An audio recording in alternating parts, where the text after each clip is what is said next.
Você já leu aquele texto bem antigo que você acha que não pode trazer nada de novo para você e quando você vê lá, ele continua atual e super relevante?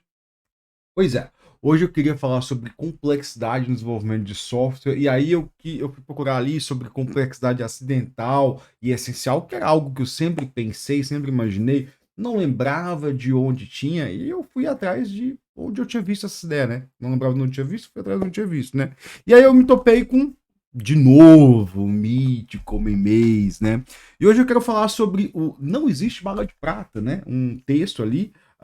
Na verdade, tem dois artigos no livro, tem mais, acho que tem mais artigos chamado Não Existe Bala de Prata, mas eu quero falar sobre o primeiro dele, que é o Essência, Acidente e Engenharia de Software. Porque esse é um texto muito legal, assim, ele fala sobre as técnicas de desenvolvimento e que como nenhuma delas produzem, e você deve estar pensando, não, mas a IA vai melhorar tudo, tudo, tudo. Então, vamos conversar sobre esse texto? E oi, se você não me conhece, meu nome é Vitor Osório, que esse aqui é o Cafezinho, um vídeo sem roteiro, onde eu falo sobre desenvolvimento de software, programação, Java, e agora eu vou falar de um livro de quase 50, de mais de 50 anos falando sobre software. Então, vamos lá?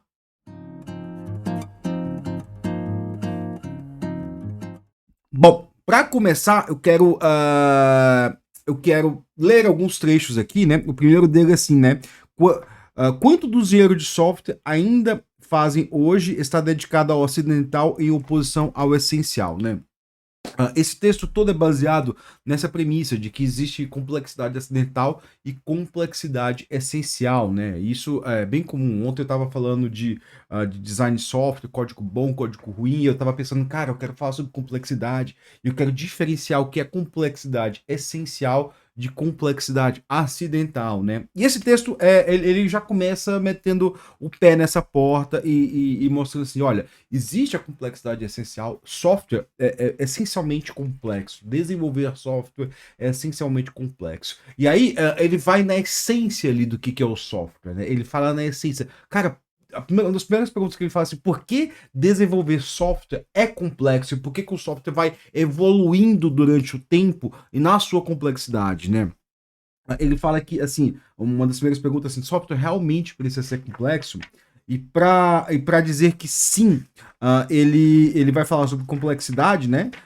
Mas ele vai dizer aqui que existem três características no software que ele torna ele complexo de qualquer forma, né? O primeiro é a conformidade, né? Eu até vou ler um trecho que eu marquei aqui. Não há crença assim que dê conforto ao engenheiro de software. A maior parte da complexidade que ele deve dominar é arbitrária, imposta sem rima ou razão por muitos sistemas ou instituições humanas com as quais sua interface deve estar em conformidade. Então, basicamente, o que ele está dizendo aqui, que software ele é uma resposta, ele não é uma ferramenta como, assim, como qualquer, né? Ele não é uma máquina como um carro, ele não é um prédio. Ele é uma ferramenta que ele incorpora funcionalidades para interagir com sistemas humanos. Só que os sistemas humanos vão mudando com o tempo. Logo, o software tem que mudar com o tempo, né? E quando o software ele entra, né? E aí eu vou partir para a segunda, né? A segunda característica do software, ele tem. Então, o software, só para fechar a conformidade, o software ele tem que se conformar às mudanças dos sistemas humanos. E aí ele vai evoluindo com o tempo, né? Então, assim, todo software está em evolução constante, né? Eu estava até pensando em falar sobre envelhecimento de software, né? E isso é uma das questões, né? Porque os sistemas vão ter que ser adaptados constantemente. E ao ser adaptado constantemente, a gente vai inserindo novas funcionalidades, que vai tornando aquele software mais complexo, né? O segundo dele é a mutabilidade, né? Ele coloca ali que uma das grandes pressões para o software evoluir são os próprios usuários. Porque na hora que os usuários começam a usar o software, ou eles começam a ver que, olha, aqui está fazendo de uma forma que não era tão boa. Será que a gente não pode fazer de uma forma diferente, né? Ele até coloca aqui, as pressões em prol da ampliação de sua funcionalidade vêm primeiramente de usuários que gostam da sua funcionalidade básica e inventam novos usos para ela. Então, o que ele está dizendo aqui que o usuário que pede mais funcionalidade é primariamente aquele que gosta de usar aquela aplicação, né? Então, a aplicação ela vai evoluindo, você vai adicionando complexidade, você vai adicionando funcionalidades novas. Então, ele vai evoluindo, né? E a terceira característica, essa é mais complicada assim de se entender, né? que é a invisibilidade, né? Ele fala aqui que o software, ele, no fundo, ele é invisível. Ele não existe, ele não é uma ferramenta aqui. Por exemplo, eu tenho uma estante aqui, eu tenho livros, né? A estante, ela serve para o quê? Ela serve para segurar livros, né? Os livros, ela servem o quê? Para trazer conhecimento, tá? Coisas escritas lá, né? Eu tenho um fone de ouvido aqui, né? Esse fone de ouvido, ele serve para o quê? Para eu conseguir ouvir alguma coisa ali sem incomodar as pessoas que estão ao lado, né? No fundo, é que isso aqui serve também para isolar o ambiente, né? Tem muito barulho lá fora, então ele isola um pouco o ambiente, coloco música, eu sempre coloco reading, playlist, né? E fico ouvindo música para isolar o ambiente, né? O software, ele não é tangível, né? E a funcionalidade dele, ela é totalmente. Você não consegue nem representar o que ele faz, né?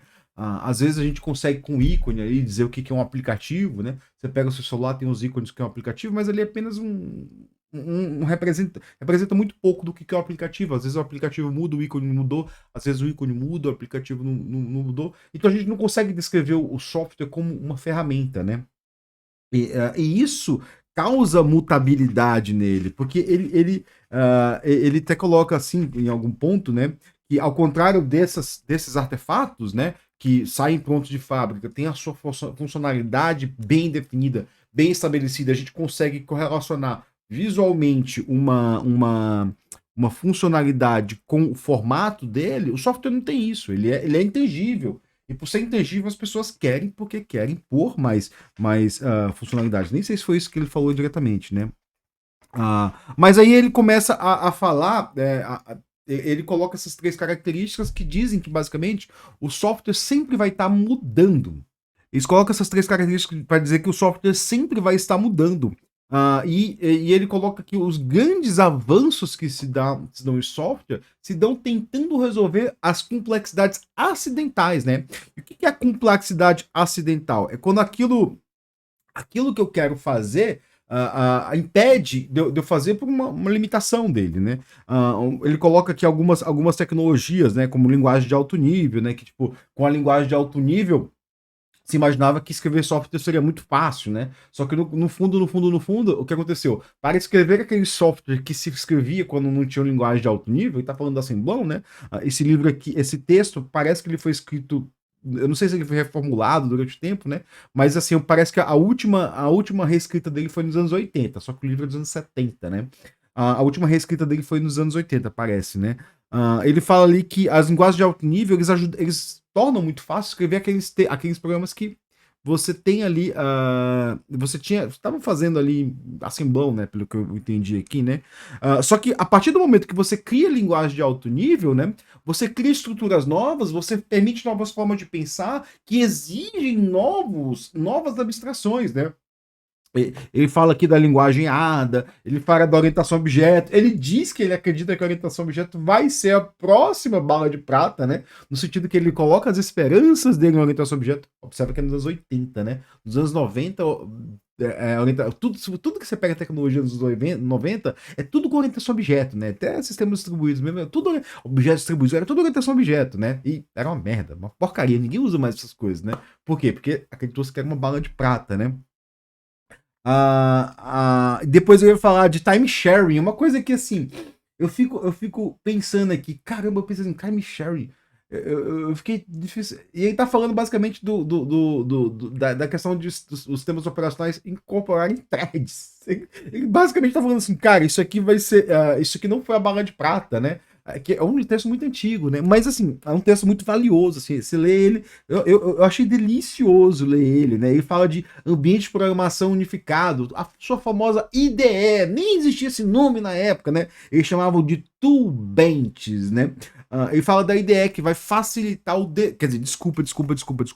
Ambientes de programação unificado são meio que o sistema que você está rodando, ele dá algumas ferramentas. Mas basicamente ele está dizendo ali que o Unix e o Interlisp, né, seria o que a ideia é hoje. Pelo menos é isso que ele dá a ideia, que facilita você desenvolver o software, né? E aí isso vai tirar o que? A complexidade acidental, que é ali, você quer lidar com um problema, né? Você quer lidar com um problema que existe, você quer modelar um software para ele, só que você tem que ter um monte de acidente no meio do caminho ali. Tipo, a linguagem é difícil de modelar aquele problema, eu não consigo fazer essas duas atividades porque eu preciso compartilhar o tempo do processador, aí não dá, o meu ambiente de desenvolvimento é muito difícil, então você vai removendo tudo isso e mesmo...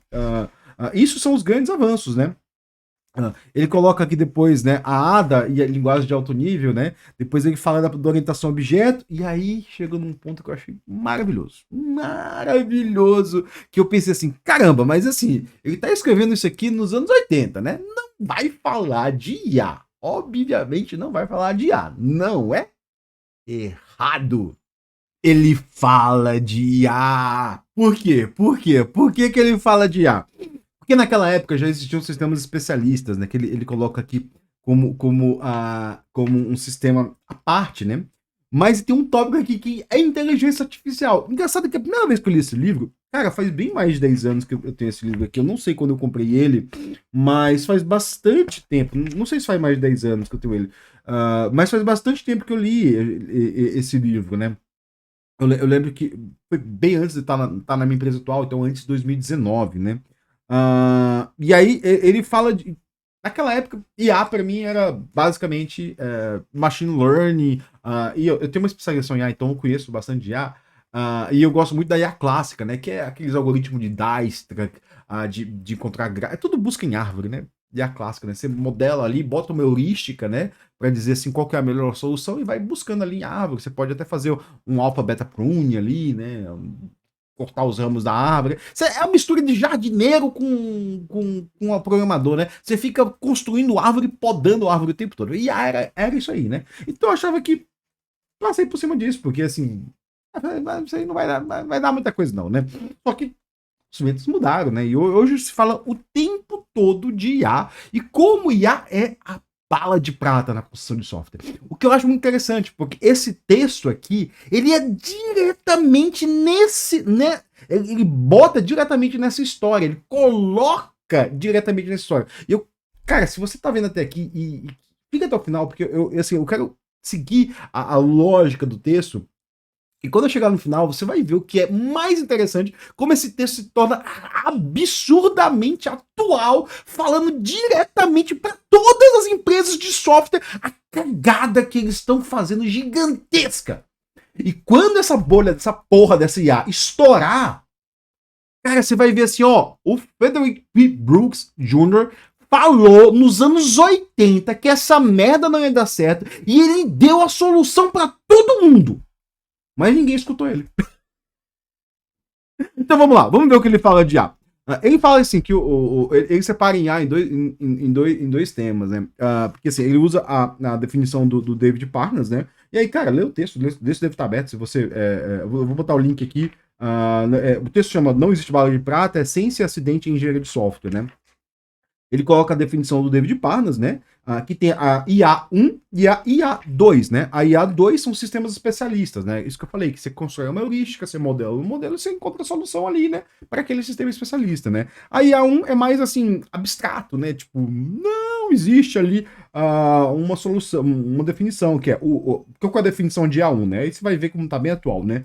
O uso de computadores para resolver problemas que apenas poderiam ser previamente resolvidas com a aplicação da inteligência humana. Abstrato, né? Genérico, né? Então, assim, basicamente usar o computador para fazer o que só a gente pode fazer. Que é o que já estão dizendo aí com as LLMs, né? Mas aí surge a grande questão que ele fala aqui, né? O problema é que construir software não é fácil. E não é porque a linguagem é um problema, o tempo é um problema. Não! Porque o processo de entender o que precisa ser feito é o problema. E aí ele fala assim, ó, a dificuldade de se construir um software está em decidir o que dizer, não em dizer. Não faz nada que facilite a expressão pode trazer mais do que ganhos marginais. Basicamente ele diz assim, se você tiver uma IA que desenvolva software por você e que você faça um Spec Drive Development, o problema está na especificação, não está em escrever. Esse é o problema. Esse é o problema! Esse é o problema. O problema de. A parte difícil de escrever software não é em cuspir ali código Java, código C, código Pascal, código JavaScript, qualquer. Não tá nesse. Tá em especificar o que você quer, né? Por quê? Porque pessoas são complexas, sistemas são complexos, construções humanas são complexas, e software interage com os sistemas humanos, né? Então aí eu volto sempre à minha crítica que eu tenho com o IA, né? Que a IA nada mais é como uma forma de nos fazer esquecer como programar. Porque existem outras soluções para isso, né? E aí, assim, ele continua falando disso, ele fala de sistemas especialistas também, eu vou pular sistemas especialistas, né? Ele fala também, aí ele continua também com a programação automática, eu nem sabia que existia essa ideia, né? E ele fala assim, há quase 40 anos as pessoas estão antevendo e escrevendo sobre a programação automática, a geração de um programa de computador para resolver um problema a partir de uma especificação de tal problema. Spec Driven Development. Ele tá falando aqui, ó. Ele tá falando há 40 anos, né? Que esse texto que foi reformulado no início dos anos 40, que há 40 anos, né? Ou seja, desde os anos 40 se fala em programação automática. Ou seja, o que a gente tá pensando aqui já é discutido há 80 anos. No mínimo aqui, né? Não sei também, porque esse livro aqui é uma reedição de 20 anos, né? Do livro. O livro tem 50, né? Então esse livro aqui tem 30, ou é de 30 anos, alguma coisa assim, né? Ele cita que o Parnas, né? Em suma, a programação automática tem sido um eufemismo para a programação com uma linguagem de alto nível em que não está disponível no momento do programador.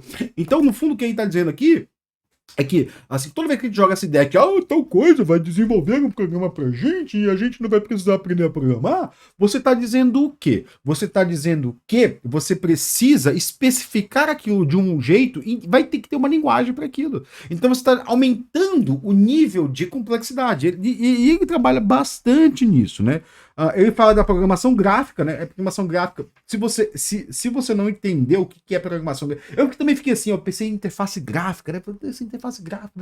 Não, é o low code development. Foi uma moda ali nos anos 2017, 18, né? O low code development, né? Ferramenta de low code. Você bota as caixinhas e você vai ligando as caixinhas, né? Ele também fala que isso aqui não vai ser uma bala de prata, não vai dar solução. E a gente já viu que o low code não deu solução, né? Verificação de programa também. Ele fala que verificação de programa, no fundo, a gente aprendeu novas técnicas. Você usa verificação de programa o tempo todo, que é basicamente fazer teste. Escrever testes, né? Naquela época não existia programa de teste, fazer build era muito caro, programar era muito caro, né? Ambientes, ferramentas, estações de trabalho. Aí ele coloca assim, né? Quais são os ataques promissores, né? Aí que ele muda, né? Porque ele tá falando dos ataques que não deram certo, né? Os ataques ao quê? A combater essa complexidade acidental, né? Aí ele fala dos ataques promissores e coloca uma equaçãozinha, né? Eu vou até ler essa equaçãozinha porque essa equação é boa de ler. Ele coloca uma equação que define o tempo de uma tarefa é a frequência que ela é feita, né? Vezes o tempo. E coloca que a gente tem que atacar uma tarefa que é feita há bastante tempo, bastante vezes, né? E aí ele bota uma distinção aqui entre comprar versus construir software. Ele explica porque hoje em dia muita gente compra software e no passado não se construía. Isso aqui eu acho um texto bem interessante, né? Porque basicamente ele coloca assim, cara, se você tem um investimento ali de 2 milhões de dólares, né, para comprar um computador, você não vai achar nada, tipo, que você gastar 100 mil dólares para construir um sistema para aquele computador. Então você vai mandar fazer. Qualquer software que você precisa, você manda fazer, porque é barato. Você tem 2 milhões para comprar um computador, né? Você pode pegar um sistema ali um trocadinho ali de 100 mil dólares e construir esse computador, né? Só que quando você tem um computador pessoal, né, que é barato comprar uma máquina, essa minha máquina aqui eu comprei por alguns milhares, poucos milhares de reais, né? Nem lembro quanto foi. Eu não gastei 2 milhões, eu não vou lá construir sistemas, eu não vou pagar 100 mil dólares para construir, não, porque ela é muito barata, né? Então por isso que hoje em dia é mais comum a gente comprar software, né? Antigamente você tinha muito vender software, né? E aí ele parte ele faz essa só distinção de tipo, cara, vale a pena comprar ou construir, né?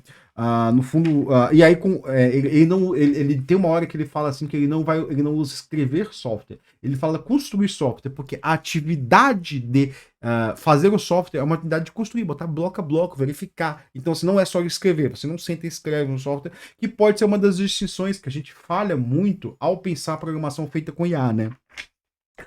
E aí ele vai para a parte que eu acho essencial, né? Porque grande parte do nosso software, grande parte do tempo que a gente passa desenvolvendo, a gente não passa escrevendo software. A gente passa formulando métodos para escrever o software que a gente precisa fazer. A gente passa pensando, prototipando, refinando o requisito. Então, muito da nossa escrita do software é gastado refinando o requisito. E assim, mesmo que você seja só um cara que vai ali escrever o software, você tem que pensar qual parâmetro vai entrar. Você tem um debate ali com o arquiteto, com o jeito de poder falar assim, ó, cara, não seria melhor fazer assim, assim, assim? Ou tipo, olha, isso aí que você vai demorar, essa execução vai demorar, sei lá, 2 horas, então seria melhor fazer de outra forma. Então você passa grande parte do tempo escrevendo software definindo requisito, né? E bota aqui, a parte mais difícil da construção de um sistema de software é a decisão sobre o que precisa ser construído. Eu falo isso bastante, eu falo isso quando assim, quando você tem uma engenharia civil, uma arquitetura, você sabe que é um prédio, você sabe que as pessoas precisam exatamente, né? Mas quando você tem um software, às vezes você não sabe, por quê? Porque não é algo replicável, né? Não é uma pecinha ali que você constrói um fone de ouvido e você pode construir milhões deles. Se você constrói um fone de ouvido, você já construiu, já acabou, né? Você não precisa ficar construindo milhões de fones quer dizer, de softwares, né, de fone de ouvido, né? Você faz uma vez só, então você vai fazer o quê? Vai adicionar novas funcionalidades, que é o que ele já falou, né? E aí ele continua aqui, prototipar e refinar requisito é a parte que você tem que investir ali, né? Que vale a pena você criar técnicas, porque interessantíssimo, assim, depois eu vou falar um pouquinho, né, porque isso aqui é dos anos 80, tá, galera? Assim, a última revisão desse livro é dos anos 80, né? Depois ele fala do desenvolvimento incremental, expanda no construa software. E aí você tem que abrir um grande parênteses aqui, porque a gente está falando dos anos 80, né? Então, assim, desenvolvimento incremental era uma coisa estranha nos anos 80. Você tinha ali, não sei se era, né? Você tinha ali os processos waterfall, que duravam 3, pelo menos eu vi isso aí no começo dos anos 2000, né? Eu comecei a trabalhar no processo waterfall, 3 meses de desenvolvimento, documento de requisito fechado, assinado pelo cliente, você tinha que cumprir integralmente o documento de requisito. Então, assim, se você viu que não dá para implementar aquilo ali, ou que não tem tempo, ou surgiu algum grande problema, cara, você tem que resolver isso aqui, né? Então ele está falando que ó, o desenvolvimento incremental seria uma das formas que você pode atacar essa complexidade. E poderia ter. E aí chega no último ponto. O último ponto, né? Que é para atacar a complexidade do software que eu achei assim. Foi totalmente para mim surpreender. Eu gosto muito desse livro aqui. Eu já falei diversas vezes dele. Tem diversos cafezinhos meus falando sobre ele. Mas eu não lembrava desse livro, desse texto aqui. Eu já tinha lido, tinha coisa marcada aqui. Eu não lembrava desse texto, né? E qual que é o último ponto para fechar isso aqui, né? Que é o último ponto para atacar a complexidade de software é ter excelentes projetistas. Ele coloca aqui que assim, é muito fácil as empresas se preocuparem com excelentes gerentes. Mas o excelente projetista, aquela pessoa ali que você treinou, você capacitou, você deu ferramenta para ela, você deu o máximo para ela. Eles são as pessoas que vão construir o seu software, vão fazer coisas magníficas ali da sua empresa, vão fazer coisas que são muito boas, né? Ele coloca ali até ali, ele cita o Unix, APL, Pascal, Módulo, Smalltalk, Fortran, COBOL, ele cita o MS-DOS. A MS-DOS não é da Microsoft, né? O Bill Gates comprou o DOS, né? Existia o MS-DOS da Microsoft, né? Ele cita... ele bota aqui produtos fascinantes. Tava citando aqui, eu esqueci que tem uma figurinha embaixo, né? Ele cita esse monte de ferramentas, ele fala, né? Quais são os produtos fascinantes, né? Aí, produtos fascinantes são Unix, Pascal, Módulo, Smalltalk, Fortran e APL, né? Os que não são fascinantes, né? COBOL, talvez ele tinha algum problema com COBOL ali. PL1, Algol, MVM, não sei o que, e MS-DOS. MS-DOS não é um produto fascinante. Ele já tá criticando a Microsoft aqui antes de ser moda, né? E aí, assim, ele coloca aqui, excelentes projetos vêm de excelentes projetistas. A construção de um software é um processo criativo. Então ele está basicamente dizendo aqui que para a gente construir bom software, a gente tem que construir bons times de desenvolvedores. E a gente tem que manter esses times, e a gente tem que dar oportunidade para esses times crescerem. Ele fala de plano de carreira, Ele fala que o cara tem que ter uma perspectiva de crescimento na empresa, ele tem que ficar dentro da empresa e pensar assim, cara, eu posso crescer sendo técnico, eu posso crescer pensando aqui na minha atividade, na minha atividade de engenheiro de software, engenheiro de projeto, pensando, eu posso ter times ali onde eu vou mentorar pessoas, né? Ele vai concluir aqui com: a minha resposta é a de que cada organização de software deva determinar e proclamar que excelentes projetistas são tão importantes para o seu sucesso como são excelentes gerentes, o que eles podem esperar e que eles podem esperar ser promovidos e recompensados da mesma maneira. Ele está apontando o dedo na cara das empresas, falando assim, cara, vocês têm que valorizar esses caras que estão aqui, porque esses caras que estão aqui que fazem, escreve o seu software, que constrói o seu software, são as pessoas que trazem a importância para sua empresa. O que é hoje parece um absurdo, porque hoje a gente está falando de empresas que estão fazendo layoff de 10% das empresas a cada 6 meses. São empresas que estão demitindo 10% e usando a IA como desculpa. Usando a IA como desculpa. Eles estão demitindo, eles demitem por demitir, né? Isso aqui é uma técnica que a Amazon faz há bastante tempo, né? A Amazon sempre fez isso, né? A Amazon vai lá, coloca, contrata um monte de gente, tem lá o seu galpão, usando aqueles galpão, ele bota métricas ali, se você tá nos 30% abaixo, você vai ser demitido. E vão contratar mais pessoas. Então eles estão sempre aumentando o desempenho através do medo. Porque assim, se você estiver nos 30% abaixo, você vai ser demitido. Então você vai ter que ficar nos 30%. E da Amazon a gente tá falando de processos manuais, né? Que é separação de pacote, blá blá blá blá. Então você tá sempre. Cara, inclusive eu já vi um filme assim, que a galera que trabalha. Acho que nome de Land, o nome do filme, né? Eu vou procurar, vou deixar aqui. É um filme que a galera que trabalha nesses lugares, né, de separação de pacotes, não são pessoas. São pessoas que moram dentro de carro. São pessoas que não têm nem condição de morar e eles estão ali tentando ficar naquele emprego que dá um mínimo de segurança para eles, né? Segurança provavelmente de comida, né? E eles têm o medo de ser demitido, porque 30% das pessoas vão ser demitidas. E as empresas de software estão internalizando essa prática, demitindo aí 10% a cada 6 meses, né? A minha várias empresas que eu conheço, a minha empresa já passou por isso também, de demitir 10% da empresa. E isso é por ordem do quê? Ordem do conselho. Se o conselho decidiu lá, não, vai demitir 10 pessoas. Aí passa por de baixo, de cima para baixo, fala assim: olha, vai ter que demitir 10%, vai ter que demitir 10%, né? Eu já tive, o meu chefe me chamou uma hora e falou assim: olha, a gente vai ter que. Você vai ver isso, vai acontecer. 10% das empresas vão ser demitidas, 10% das pessoas da empresa vão ser demitidas, né? E aí, para concluir, né? Ele joga algumas frases que eu vou terminar com aqui, porque eu acho que, assim, cara, meu cafezinho é leia. Só isso, meu cafezinho é leia, né? Como cultivar excelentes projetistas, né? O espaço não permite uma análise extensa, mas aqui estão alguns passos óbvios. Ele vai colocar, ele conclui o texto assim, ó. Tá aqui, ó, os passos, a conclusãozinha são 5 passos aqui que eu vou ler, né? Identifique sistematicamente os principais projetistas o mais cedo possível. Os melhores não costumam ser os mais experientes. Ele tá falando aqui que, cara, identifica as pessoas que conseguem ter uma capacidade, ter uma boa mente para projetar as coisas, né? Designe um mentor para a carreira que seja responsável pelo desenvolvimento do candidato e mantenha um cuidadoso arquivo de currículos. Então, o que ele está dizendo aqui é que as empresas têm que olhar para a carreira das pessoas, tem que identificar ali, cara, quais são os melhores, quais são os que quero ter um cuidado melhor com ele. Aí fala assim: olha, você vai ter um mentor aqui que vai ser excelente, né? E aí ele tá falando aqui, não é os que produzem mais, os excelentes projetistas, aqueles que conseguem desenvolver boas atividades, ter boas ideias, resolver grandes problemas, né? Ele tá falando ali de tentar identificar essa galera, dar um mentor. Eu já acho que tem que dar para todo mundo, assim. Você entra numa empresa, eu tive uma empresa que eu trabalhei, que você tem um mentor ali, ele vai te auxiliar, ele vai te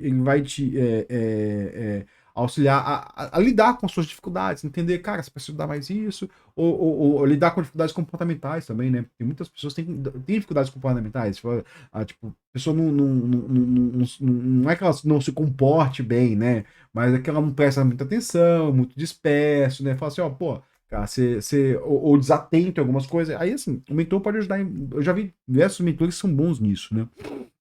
E aí é mentorado, não aquele coaching barato, tá, galera? É mentorado mesmo. Pessoa que vai te acompanhar, vai te ouvir exclusivamente. Ele chegar, ter um a um, né? Nessa empresa que eu trabalhei que tinha programa de mentorado, você tinha um a um com o gerente, né? E um a um com o mentorado, né? Então, assim, isso era bastante comum, né? Então designa um mentor de carreira, mantém um arquivo de currículos, né? Essa empresa tem que estar sempre contratando pessoas excelentes para substituir as outras pessoas, né? Crie e mantenha um plano de desenvolvimento de carreira para cada candidato, incluindo uma seleção cuidadosa de aprendizagem com os principais desenvolvedores, avanços na educação formal e cursos rápidos, intercalando com serviços de projeto solo e liderança de equipe. Eu acho muito engraçado que eu li um livro que eu cito bastante aqui, no português chama A Arte da Gestão, né? Mas no inglês chama The Managing Path, né? Porque que é uma tradução que você fala que é horrível, né? Mas eu gosto muito do livro porque ele fala, no primeiro capítulo, ele fala que a responsabilidade de um sênior, né? E o sênior, ele é antes de tudo um gestor, né? O sênior, ele é um gestor de júniors, né? Ele vai chegar no projeto ali, vai olhar o júnior e falar assim, ó, cara, faz assim, não faz assim, é um gestor técnico, né? Ele tá olhando para o júnior, filtrando as ideias deles, dando ideia pro júnior, ele tá mentorando o júnior, né? E ele fala sobre isso, de você fazer cursos formais assim, uma faculdade, cara, fazer um mestrado, fazer um doutorado, se você quer fazer, né? É até engraçado que hoje em dia isso não existe mais, mas quando eu entrei no mercado de trabalho existia, né? Cara, você quer fazer um doutorado? Vai fácil. Eu dou tempo para você. Se você quiser trabalhar 20 horas só e ficar 20 horas fazendo um mestrado, faz, né? Obviamente isso aí vinha num acordinho que você tinha que ficar mais 5 anos dentro da empresa. Era totalmente normal isso na época, né? Você vai ficar mais 5 anos na empresa. Beleza, mas você pode fazer. Por que as empresas faziam isso? Porque elas sabiam que o cara ia lá estudar, ele voltava alguém melhor, alguém fazendo coisas melhores, né? Só que quando surgiu essa onda de cursos livres, né? Os cursos rápidos, né? Que são cursos ali de Java, não sei o quê. Muitas das pessoas que faziam esses cursos apostavam num marketing de guerrilha. E ele falava assim: ah, faculdade não ensina nada, não sei o que, não ensina nada. Obviamente que existe uma crítica aqui à expansão do curso do ensino superior, que gerou um monte de faculdade que é basicamente caça-níquel. Sim, existe, né? Tem faculdade que não ensina bosta nenhuma que as pessoas são arrependidas de ter feito. Tudo bem, mas tem faculdades boas, né? Você não pode jogar o bebê fora junto com a água do banho, né? Você não pode dizer que faculdade não presta, né? Você tem que filtrar e dizer assim, olha, então faculdade é ruim, né? Se você só fez uma faculdade e você achou sua faculdade ruim, fale mal da sua faculdade. Eu acho a minha, as duas que eu fiz, maravilhosas, né? Na verdade eu fiz 3, né? Mas eu tô citando só 2, né? E aí fica a dúvida, né? Eu fiz a faculdade, né, o MBA e o mestrado, né? O mestrado e a graduação eu acho maravilhosa, né? E por fim, crie oportunidade para os projetistas em informação interagir entre si, estimulando um ao outro. Ou seja, cara, isso que eu acho muita falta nisso, porque com esse negócio de desenvolvimento com a IA, eu tô trabalhando mais sozinho, né? E ultimamente eu tenho trabalhado muito sozinho, eu não sei como é que estão os times, mas no começo eu trabalhava muito em conjunto com as pessoas. Eu lembro que antigamente, né, Code Review, que hoje é o famoso pull request, hoje em dia é feito com a ferramenta, você comenta lá, né? E aí, se você ler alguns livros aí que eu não recomendo, né? Ele até fala que a ferramenta, uma métrica boa de um bom code review é o número de what the fuck, né, que sai da sala, né? Por quê? Porque code review era uma reunião onde você interagia com o outro dava o seu código e o outro conversava com você.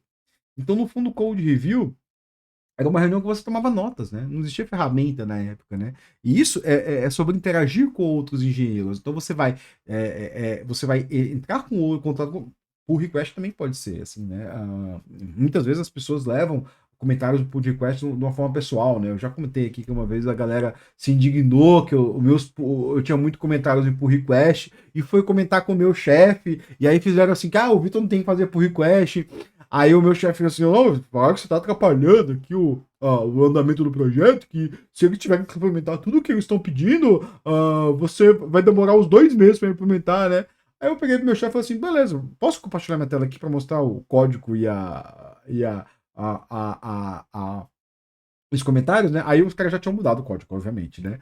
Eu abri no commit lá, naveguei, peguei e falei assim, esse comentário aqui é sobre isso aqui. O que você acha desse... Não, eu fiz o contrário, né? Eu mostrei o código, e falei, o que você acha desse código aqui, né? Aí meu chefe, cara, isso aí tá tosco, hein? Isso aí tá tosco. Então, eles tinham que fazer isso. Aí eu peguei, foi esse comentário que eu coloquei. Você vê que eles já mudaram, né? Que a galera leva muito pelo lado pessoal, né? Não leva pelo lado pessoal. Pense no que sim, alguém ali superior a você, superior assim, no sentido de experiência ou de maturidade técnica, né?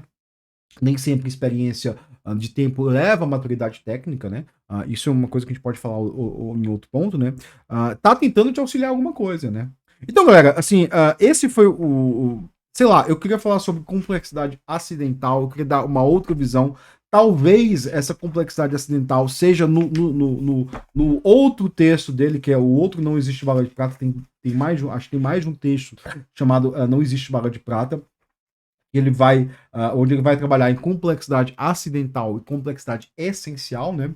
Então, só fazendo um resumo basicamente aqui, a complexidade essencial é aquela que vem da essência do software, né? Que é aqui o software sendo usado por diversas pessoas, eles vão pedir mudança, o software vai evoluindo, você tem que lidar com essa complexidade. A acidental, né? É aquela que acontece por causa que as ferramentas são ruins, né? Ou o software foi evoluindo muito. Então, assim,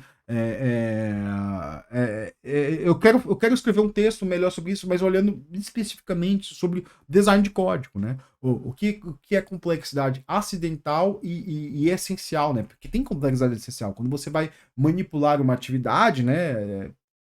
Que é complexa, você vai escrever um código complexo. Quando você vai manipular uma que é mais simples, você vai escrever um código mais simples. Então, galera, era isso, né? Esse cafezinho ficou grande pra caramba, né? Acho que texto bem relevante.